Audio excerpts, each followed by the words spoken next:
ਸਵਾਰੀ ਬੈਠੀ ਆ, ਤੂੰ ਮੇਰੇ ਕੋਲ ਪੈਸੇ ਲੈ।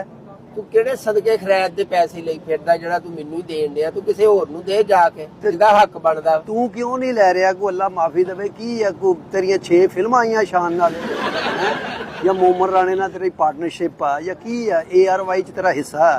ਪੈਸੇ ਕਿਉਂ ਨਹੀਂ ਲੈ ਰਿਹਾ ਤੂੰ? ਨਹੀਂ ਤੇ ਤੂੰ ਕਿਉਂ ਨਜਾਇਜ਼ ਪੈਸੇ ਦੇ ਰਿਹਾ? ਕੋਈ ਨਜਾਇਜ਼ ਕਿਉਂ ਦੇ ਰਿਹਾ? ਮੈਂ ਤੇਰਾ ਰਕਸ਼ਾ ਰੋਕਿਆ? ਮੈਂ ਰੋਕਿਆ? ਤੈਨੂੰ ਮੈਂ ਕੀ ਕਿਹਾ? ਕਿਹਾ ਜੀ ਲక్ష్ਮੀ ਜਾਣਾ। ਮੈਂ ਵਿੱਚ ਬੈਠਾ? ਉਹ ਵਿੱਚ ਨਹੀਂ ਬੈਠਾ ਯਾਰ, ਇਧਰੋਂ ਵੜ ਕੇ ਤੂੰ ਇਧਰੋਂ ਨਿਕਲ ਗਿਆ ਭਾ। ਇਧਰੋਂ ਵੜ ਕੇ ਇੱਧਰ ਨਿਕਲ ਗਿਆ? ਤੂੰ ਤੇ ਉਹ ਗੱਲ ਕਰਨ ਦਾ ਪ੍ਰੋਗਰਾਮ ਤੋਂ ਵੜ ਗਿਆ। ਉਹ ਭਾਈ ਮੈਂ ਇਧਰੋਂ ਬਹਿ ਕੇ ਤੇ ਇਧਰੋਂ ਹੀ ਨਿਕਲਣਾ, ਇਧਰੋਂ ਬਾਰੀ ਨਹੀਂ ਗਈ, ਇਧਰੋਂ ਮੈਂ ਸਾਪਾਂ। ਪੈਸੇ ਲੈ, ਆਪਣੇ ਗਰੀਬ ਆਦਮੀ ਆ ਤੂੰ।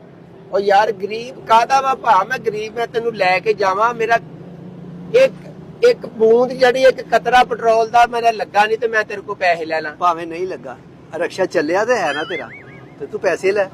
ਉਹ ਤੂੰ ਕੋਈ ਸਿਸਟਮ ਕੀਤਾ ਹੈਗਾ?